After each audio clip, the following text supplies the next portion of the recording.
சின்னத்திரை சித்ரா அவங்களோட கொலை வழக்குல நேத்தி தீர்ப்பு வழங்கப்பட்டதா ஒரு ஆதாரம் இல்லை அப்படின்ற மாதிரி ஒரு விஷயம் பேசப்படுது இல்லை சார்.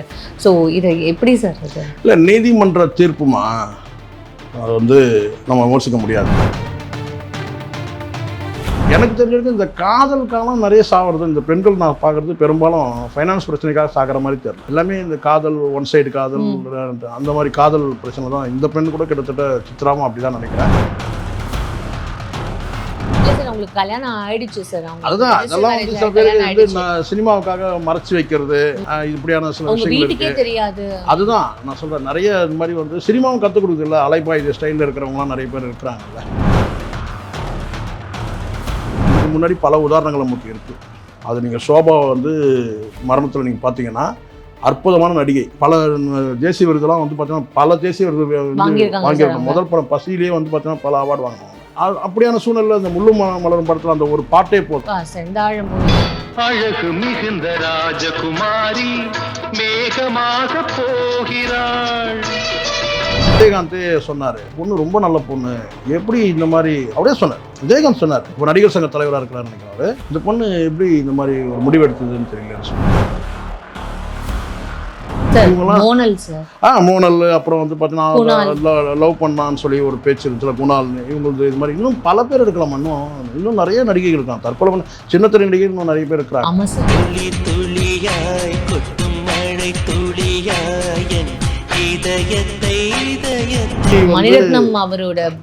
ஜிவி எவ்வளவு பெரிய ஒரு தொழில். அவரு 4 வருஷம் கழிச்சு அவங்க மனைவி சொத்துக்கள்லாம் விற்று அந்த கடன்லாம் அடைச்சாங்கன்னு கேள்விப்பட்டீங்களா? சிவசுமிதா வர்ணம் எனக்கு ரொம்ப பாதிப்பு அப்படின்னா என்னன்னு கேட்டீங்கன்னா, நான் சொல்றேன், எனக்கு தமிழ் சினிமாவில், இந்திய சினிமாவில், இந்திய சினிமாவில் நீங்கள் ஒரு உழைப்பா பார்த்தீங்கன்னா உழைப்பாளின்னு நீங்கள் எடுத்துக்கிட்டீங்கன்னு வச்சுங்களேன், அவங்கள சொல்ல முடியும். சில பேர் கூட சொல்லுவாங்க தெரியுங்களா, ஒரு ஜோக்காக சொல்லுவாங்க, என்னன்னு கேட்டிங்கன்னா, அவன் செத்தா கூட அழத்துக்கு ஆள் கிடையாது, அவனே எழுந்து உட்காந்து அழுதான் உண்டு அப்படி சொல்லுவாங்க. அந்த மாதிரி. ஆனால் அந்த பொண்ணுக்காக அழுறதுக்கு கூட ஆள் கிடையாது. இங்கே பெண்கள் இந்த இந்த வார்த்தைலாம் இப்போ தான் நீங்கள் சொல்கிறீங்க. இந்த அட்ஜஸ்ட்மெண்ட்ன்ற வார்த்தை இப்போ சினிமாவில் பரவலாக பார்க்கப்படுறதில்ல. இந்த அட்ஜஸ்ட்மெண்ட்ன்ற வார்த்தையை கண்டுபிடிக்கிறதுக்கு முன்னாடியே பார்த்தீங்கன்னா அவங்க அட்ஜஸ்ட்மெண்ட் பண்ணால் தான் லைஃப்ன்ற மாதிரி இருந்துச்சு. அப்பா இயல்பான கேரக்டர் பார்த்தீங்கன்னா ரொம்ப இன்னசென்ட், ஒரு சாடிஸ்ட் மனோபாவம் இருக்கக்கூடாது. இப்போ அவன் பண்ணால் பாருங்கள், நாகசைதன்யா என்னைக்கு பிரிஞ்சு போனாலும் அன்றைக்கி நிச்சயதார்த்தம், அவங்க எந்த தெருவில் வீடு கட்டலாம் அந்த தெருவில் ஒரு வீடை வாங்க, அதோட பெரிய வீடாக வாங்க. இவன் பண்ணாமல் பாருங்கள், தனுஷ் டைவர்ஸ் ஆயிடுச்சு, அது அந்த பாய்ஸ் காரில் வீடு வாங்க, பெருசாக வாங்க, நல்லா மேலே கட்டு, எல்லாம் கட்டிட்டு பூட்டிட்டு போயிட்டான்.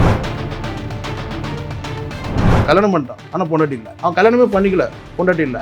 இதில் யார் சந்தோஷமா பண்ணி நினைக்கிறீங்க? அவங்களோட மனநிலை இல்லை இல்லை திம்பு சந்தோஷமா இருக்கு.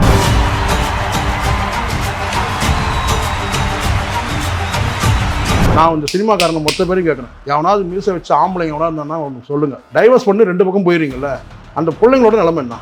யார் வளர்க்குறது அந்த பிள்ளைங்களை? பணம் வளர்த்துருமாடா, பணம் வளர்த்துருமா?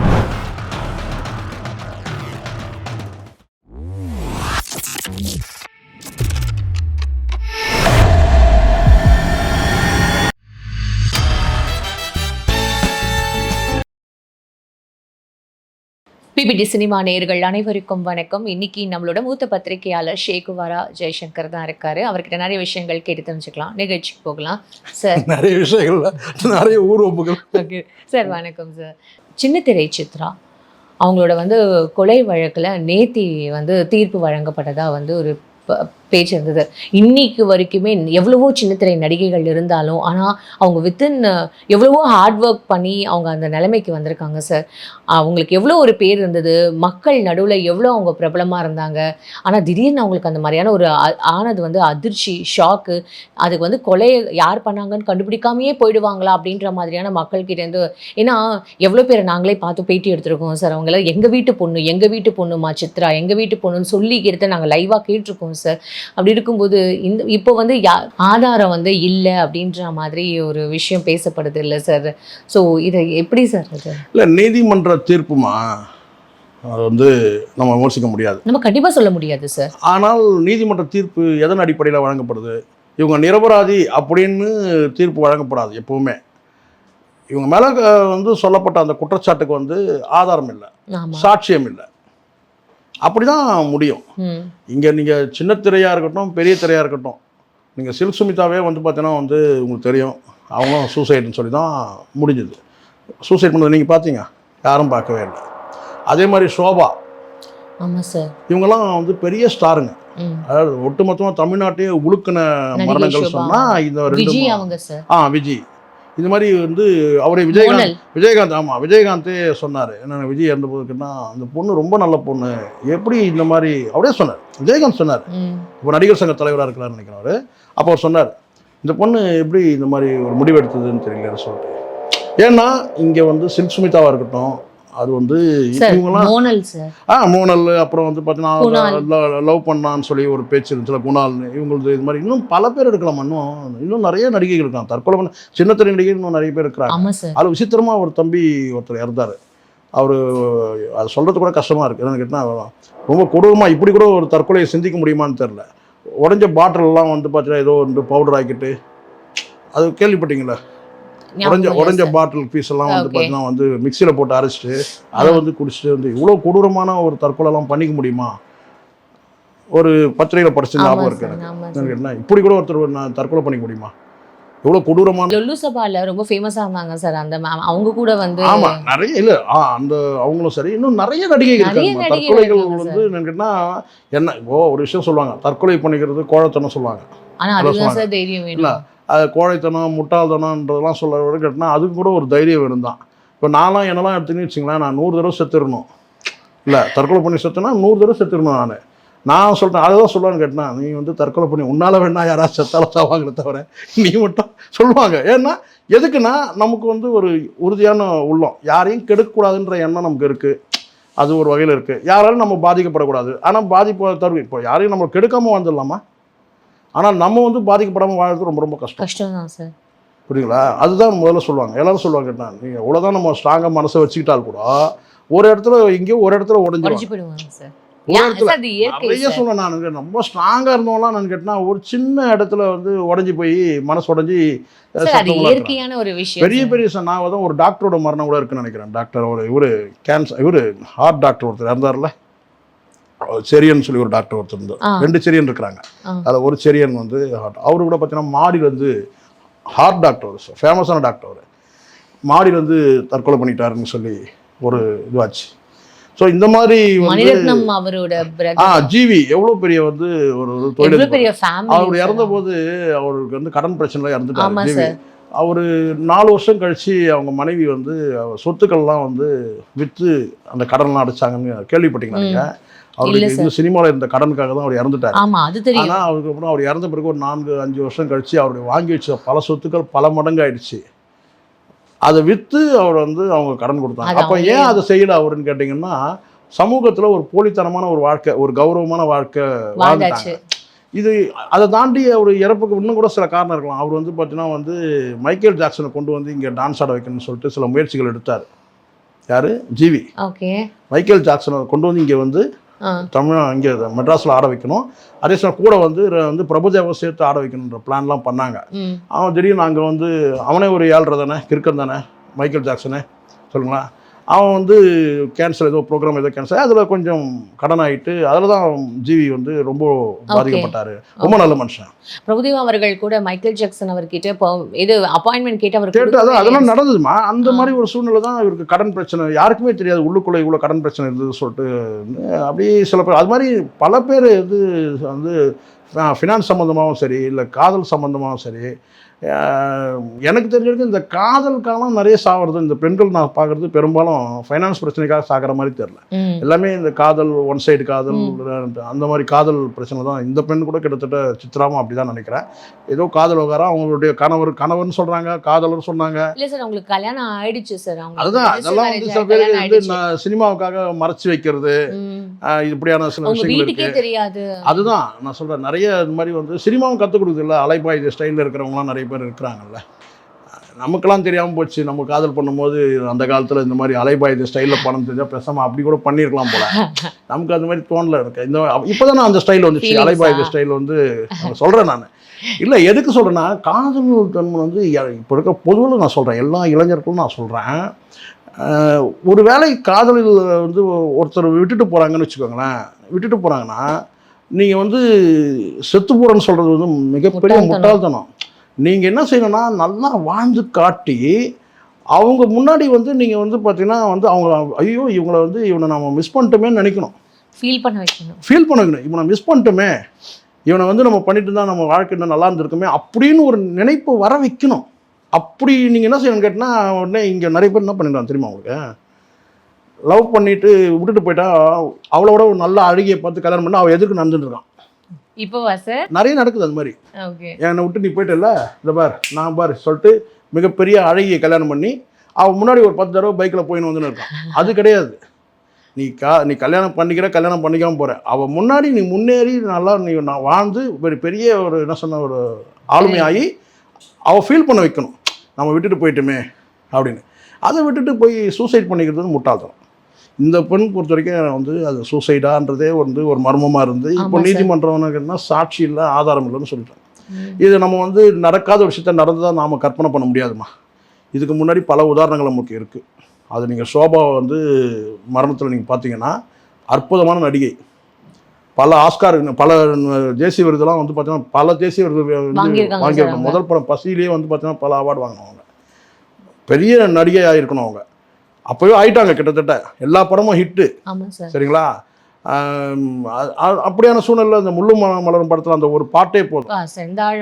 அந்த சொல்கிறேன் நான், அந்த அளவுக்கு வந்து நல்ல நடிகை. ஒரு கிராமிய முகமும் சரி, இல்லை வந்து பார்த்தீங்கன்னா நகர்ப்புறத்தில் வந்து நடிக்கக்கூடிய அளவுக்கு பல கேரக்டர்கள் வந்திருக்கோம். அவங்க வந்து இறந்துட்டாங்க. அது பெரியது. எல்லாத்தோட ரொம்ப தாக்கம்னு கேட்டால், எனக்கு ரொம்ப பாதிப்பு ஏற்படுத்துன்னு கேட்டால் சில்க் சுமிதாவோட மரணம் தான். நீங்கள் சொன்ன உடனே சிரிக்கிறீங்க, எதுக்கு இப்போ சிரிக்கிறீங்க சொல்லுங்க. இப்போ எதுக்கு சிரிச்சிங்க சொல்லுங்கள்.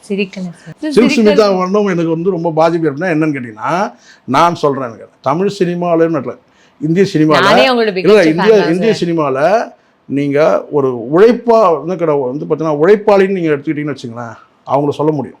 மனோரமா கூட சொல்ல முடியும், நிறைய படங்கள் நடிச்சிருக்கிறாங்க எண்ணிக்கையில் சொல்லலாம். ஆனால் அந்த பெண்ணை சொல்ல முடியும். குறுகிய காலத்தில் வந்து 450 படம் எல்லாமே வந்து உங்களுக்கு வந்து பார்த்தீங்கன்னா வந்து அவங்க நடித்தாங்கன்னா, அவங்க சில்க் சுமிதா இருந்தாங்கன்னா அந்த படம் ஹிட் ஆகிடும். ஓடாத படம் கூட ஓடிடும். ஓகே, எல்லா தரப்பு ஹீரோயின், எல்லா தரப்பு இயக்குநர்கள் கவர்ந்து, எல்லா தரப்பு தயாரிப்பாளர்கள், அதை தாண்டி எல்லா வட்டங்கள்லையும் அவங்கள வந்து எங்கெல்லாம் வந்து பார்த்தீங்கன்னா வந்து ஒரு ஆளுமைகள் இருக்கிறாங்களோ அங்கெல்லாம் வந்து பார்த்தீங்கன்னா வந்து ஒரு கிட்டத்தட்ட ஒரு மார்லின் மன்றோ மாதிரி தான். அப்படி இல்லைன்னு கேட்டினா, உண்மையாக சொல்கிறேன்னு, உழைப்பாளின்னா அவங்க தான் உழைப்பாளி. இங்கே ஒரு விஷயம் நடக்குது, நீங்கள் சொன்னது நீங்கள் கூட நினச்சிப்பீங்க ஒரு கிளாமருக்காக தான் நீங்கள் சொல்லிட்டு, நாம் அப்படி பார்க்கறது கிடையாது. சரிங்களா? என்னுடைய பார்வையில் வந்து பார்த்திங்கன்னா வந்து ஒவ்வொருத்தருடைய வாழ்க்கை வந்து சரித்திரங்கள் படிக்கும்போது பார்த்திங்கன்னா பரிதாபமாக இருக்கும். சில்க் சுமிதாவுடைய வாழ்க்கையை படித்தா இருக்கிறதுலேயே எனக்கு தெரிஞ்ச வரைக்கும் அழறதுக்கு ஆள் கிடையாது. சில பேர் கூட சொல்லுவாங்க தெரியுங்களா, ஒரு ஜோக்காக சொல்லுவாங்க, என்னன்னு கேட்டிங்கன்னா, அவன் செத்தா கூட அழறதுக்கு ஆள் கிடையாது, அவனே எழுந்து உட்காந்து அழுதான் உண்டு அப்படி சொல்லுவாங்க. அந்த மாதிரி இப்போ நான் எனக்கு இருக்கிற நான் இல்லைன்னா 10 பேர் 100 பேர் 1000 பேர் வந்து வருவாங்க அழுவாங்க. ஆனால் அந்த பொண்ணுக்காக அழுறது கூட ஆள் கிடையாது. குடும்பம் சார் அதெல்லாம். இப்போ நீங்கள் எடுத்துக்கிறீங்க, வழக்காடுறாங்க, என் பொண்ணுக்காக நீதி கேட்டு போகிறாங்க, எல்லாம் செய்கிறாங்கல்லம்மா. விஜய்கா கூட அவங்க அப்பா இருக்கிறாரு. சரிங்களா? சோபா கூட வந்து பார்த்தீங்கன்னா ரிலேஷன் இருக்காங்க. கணவன்ற அந்த ரூபத்தில் வந்து பார்த்தீங்கன்னா வந்து பாலச்சந்தர் தான் உண்மையாக அவர் டிக்ளரே பண்ணார். பாலு மகேந்திரா டிக்ளரே பண்ணார். அவர் சேர்ந்து வாழ்ந்தது எல்லாம் சொன்னால் இறுதி காலேஜில் கூட பண்ணுறதுலாம். ஆனால் இந்த பொண்ணு வந்து பார்த்தீங்கன்னா வந்து சில்க் சுமிதாவுக்கு வந்து யாருமே இல்லை. யாரோ ஒரு தாடிக்காரன் சொன்னாங்க எங்கே இருக்கிறனா இல்லையா, அவன் கடைசி வரைக்கும் அவன் வெளிச்சத்துக்கே வரவே இல்லை. இத்தனைக்கும் இதில் என்னன்னு கேட்டிங்கன்னா, அவங்களுடைய வாழ்க்கையை நீங்கள் படிச்சிங்கன்னா சில்க் சுமிதா வந்து பார்த்தீங்கன்னா அவங்க வந்து கல்யாணம் பண்ணி அதுக்கு பிறகு தான் இங்கே சிறு வயதிலே கல்யாணம் பண்ணி வச்சுறாங்க. அதுக்கப்புறம் தான் அவங்க மெட்ராஸ்க்கு வந்துடுறாங்க. அந்த அங்கேருந்து விலகி வந்துடுறாங்க. வந்துட்டு அதுக்கப்புறம் வந்து இங்கே வந்து சினிமாவில் வந்து மேக்கப் ஆர்டிஸ்ட்டு சில்க் சுமிதா வந்து மேக்கப், அது கூட ஃபர்ஸ்ட் மேக்கப் ஆர்டிஸ்ட்ல மேக்கப் ஆர்டிஸ்ட்டுக்கு கூட இருக்கிற ஒரு ஹெல்ப்புக்கு வர பொண்ணு. அதுக்கப்புறம் வினு சக்கரவர்த்தி பார்த்துன்னு கேட்டால் வண்டி சக்கரம் படத்தில் முதல் படம் கொடுக்குறாரு. இங்கிலீஷை சொல்லித்தரது யாருன்னு கேட்டிங்கன்னா சில்க் சுமிதாவுக்கு வந்து அவங்க மனைவி, வினு சக்கரவர்த்தி மனைவி. வினு சக்கரவர்த்தின்னு கேட்டிங்கன்னா அவர் வந்து ஸ்டேஷன் மாஸ்டராக இருந்து சினிமாவுக்கு வந்த புதுசு. இப்போது நான் சொல்கிறது புரியுதுங்களா? இந்த அளவுக்கு வந்த ஒரு பொண்ணு, அதுக்கப்புறம் 450 படத்தில் வந்து நீங்கள் வந்து அதில் குறிப்பிட்டு அவங்க வந்து நான் அடம் பிடிச்சிருந்தாங்கன்னு வச்சுக்கோங்க, நான் ஹீரோயினாக தான் நடிப்பேன் அப்படின்னு சொல்லியிருந்தாங்கன்னா கண்டிப்பாக வாய்ப்பு. 5 மொழியிலையும் வந்து பார்த்தீங்கன்னா வந்து இரவு பகலாக வந்து அடிச்சுக்கிறதுக்கு அவங்களுக்கு ஆளே இல்லை சார். அவங்க அப்படி இருக்கும்போது இங்கே வந்து பெண்கள் வந்து இந்த இந்த இந்த வார்த்தைலாம் இப்போ தான் நீங்கள் சொல்கிறீங்க. இந்த அட்ஜஸ்ட்மெண்ட்ன்ற வார்த்தை இப்போ சினிமாவில் வந்து பரவலாக பார்க்கப்படுது இல்லை. இந்த அட்ஜஸ்ட்மெண்ட்ன்ற வார்த்தையை கண்டுபிடிக்கிறதுக்கு முன்னாடியே வந்து பார்த்தீங்கன்னா அவங்க அட்ஜஸ்ட்மெண்ட் பண்ணால் தான் வந்து லைஃப்ன்ற மாதிரி இருந்துச்சு. அப்பா இயல்பான கேரக்டர் வந்து பார்த்தீங்கன்னா ரொம்ப இன்னசென்ட்டு. ஆனால் நீங்கள் படத்தில் டான்ஸ் ஆடும்போதோ இல்லை வந்து பார்த்தீங்கன்னா தெரியாது, நடிக்கும்போது அது தெரியாது, இன்னசென்ட். கூப்பிட்டா ஈஸியாக மிரட்டினா உடனே வந்து கண் கலங்குற மாதிரியான பொண்ணு. அதுக்கு தான் நான் சொல்ல வரேன். அவ்வளோ பரிதாபமான ஒரு கேரக்டர். எனக்கு அதனால தான் எனக்கு வந்து ஒருத்தருடைய நடிகையுடைய வாழ்க்கையை படிக்கும்போது பார்த்தீங்கன்னா நமக்கு வந்து ரொம்பவும் வந்து இன்றைக்கி நான் சொல்கிறேன், நான் இந்த சித்ராக்காக சொல்ல, சித்ராவுடைய வழக்கு நாளைக்கு அப்பீல் போகலாம். அது வந்து அந்த அப்பீலில் கூட முடிவுகள் மாறலாம். அது என்ன நடக்கும், அது வந்து போலீஸ் அந்த வேலையை செய்யணும்னு வச்சுக்கலாம். இப்போ கீழமை நீதிமன்றம் ஒரு தீர்ப்பு கொடுத்தா அது ஒன்று தீர்ப்புகள் மாறக்கூட செய்யும். அது வேற, அது வந்து பெற்றோர்கள் பார்த்துப்போம், அது வேற. ஆனால் நமக்கு உள்ள என்ன நடந்துச்சுன்னு சொல்லிட்டு நம்ம பேசவும் முடியாது. ஆனால் பொதுவாக நடிகைகள் வந்து சொல்கிறாங்களே இந்த தற்கொலை பண்ணிக்கலாம் பண்ணக்கூடாதுன்னு நான் சொல்கிறேன். உண்மையாது பண்ணக்கூடாது. நீங்கள் வந்து வாழ்ந்து காட்டுங்க. உங்களுக்கு தேவையான அளவுக்கு நீங்கள் பொருளாதாரம். பல பேர் வந்து இன்றைக்கி ஏன் திருமணம் பண்ணிக்காமல் இருக்காங்க, இந்த மாதிரியான சிக்கல்லாம் வரும்னா பண்ணிக்காமல் இருக்காங்க. கோவை சார்லாம் திருமணம் பண்ணிக்கவே இல்லை. சச்சு ஆமாம் சார், இன்றைக்கி வந்து திருமணம் பண்ணிக்கவே இல்லை. ஆமாம், ஏன் பண்ணிக்க முடியாது? அவங்ககிட்ட பணம் இல்லையா? யாரோ ஒருத்தன் வர மாட்டானா? ஒரு தொழிலதிபர் கிடைக்க மாட்டானா? அதான் என்ன செய்ய போகிறோம், பெரிய பிரமாதம். நடிகர் கிடைக்க மாட்டானா? எவ்வளோ பேர் மார்க்கெட்டில் நடிகர் இருக்காங்க. வந்து வண்டியை கழுவி விடணும், காரை கழுவி விடணும், நாயை கழுவி விடணும், இதெல்லாம் இந்த வீட்டை பெருக்கி விடணும், இதெல்லாம் சொன்னால் தாராளமாக ஒரு புருஷன்ற பேர் வரும். ஏன் அவங்க பண்ணிக்கல? சிக்கல். அவங்க இதை ஒரு சுதந்திரமாக விரும்புகிறாங்க. ஆனால் தன்னம்பிக்கையோடு வாழறாங்களா, அதுதான் முக்கியம். ஆமாம் சார். கோவை சார்லாம் பெரிய வந்து அமெரிக்கா வந்து போய் படிச்சுட்டு வந்தவங்களா சொல்லுங்கள்? கிராமத்துலேருந்து வந்த பொண்ணு தான். ஆனால் கோவை சரளானா அவங்க ஸ்டேஜ் அந்த ஆன் ஸ்கிரீன்ல வந்தாலே கோவை சரளானா இன்னைக்கு பார்த்தீங்களா? நம்ம கடைசியாக இப்போ நடிச்ச ஒரு படம் கூட பார்த்தீங்க.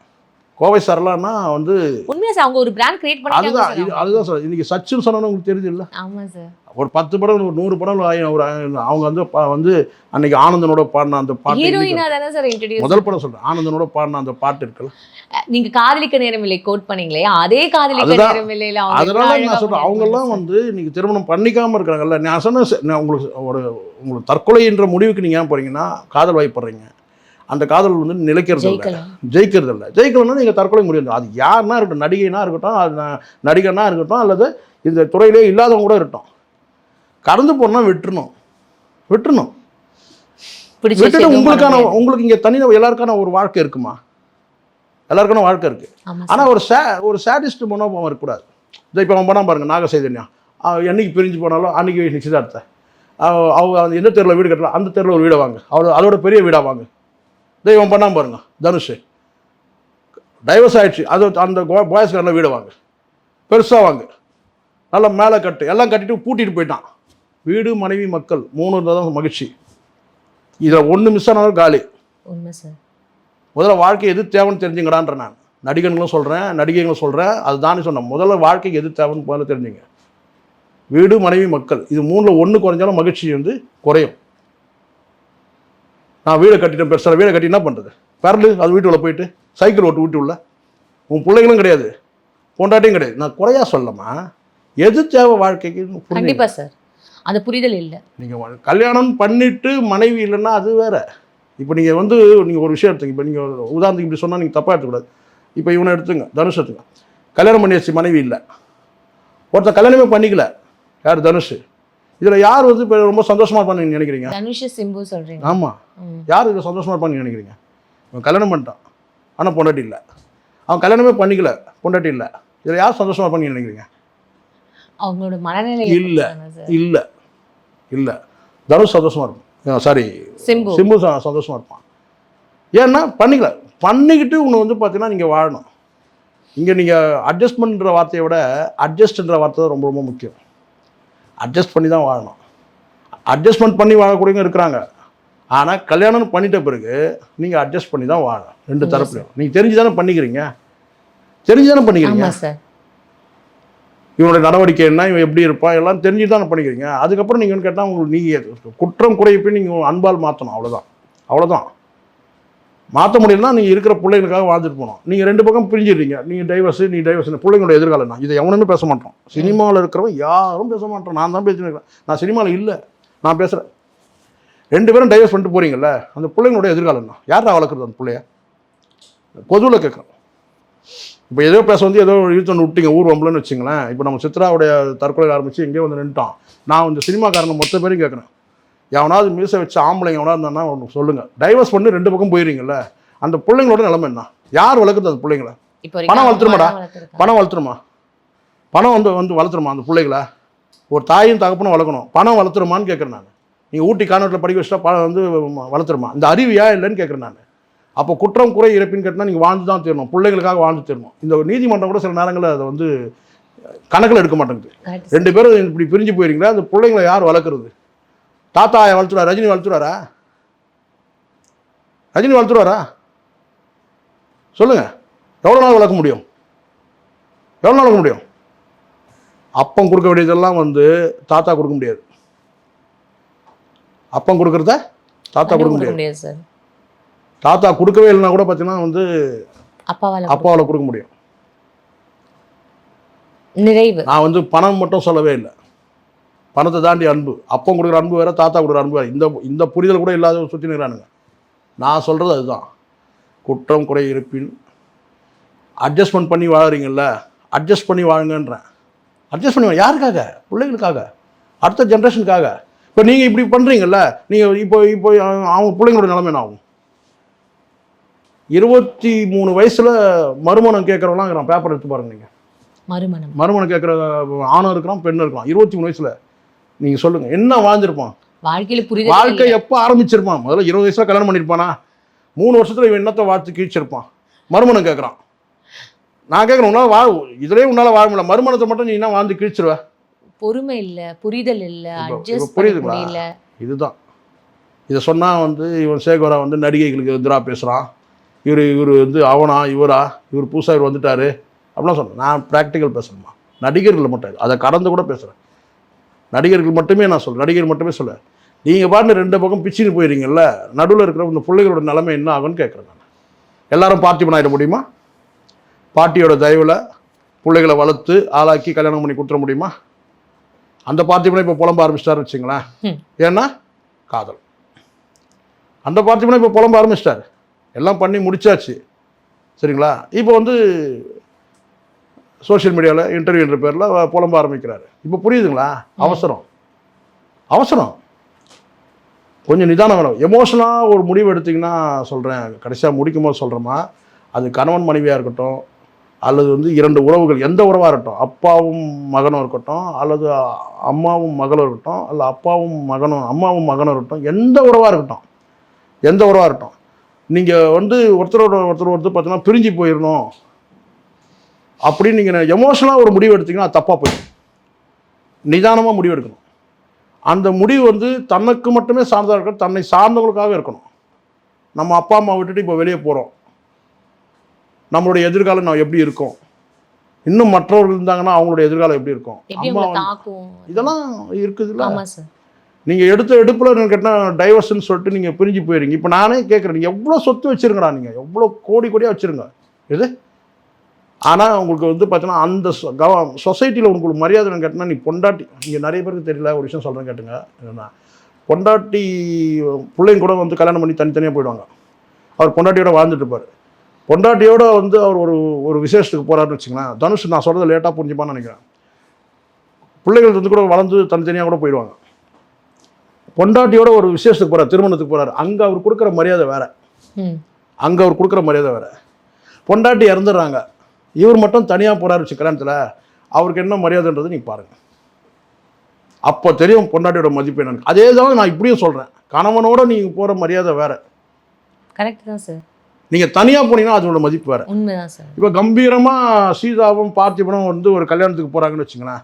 அங்கே வந்து பார்த்திபனுக்கும் சீதாவுக்கு கொடுக்குற மரியாதை எப்படி இருக்குன்னு நினைக்கிறீங்க? பார்க்கறதுக்கு எப்படி இருக்கும்? பார்க்கறதுக்கு சும்மா நினச்சி பாருங்கள், கற்பனை பண்ணி பாருங்கள், எப்படி இருக்கும்?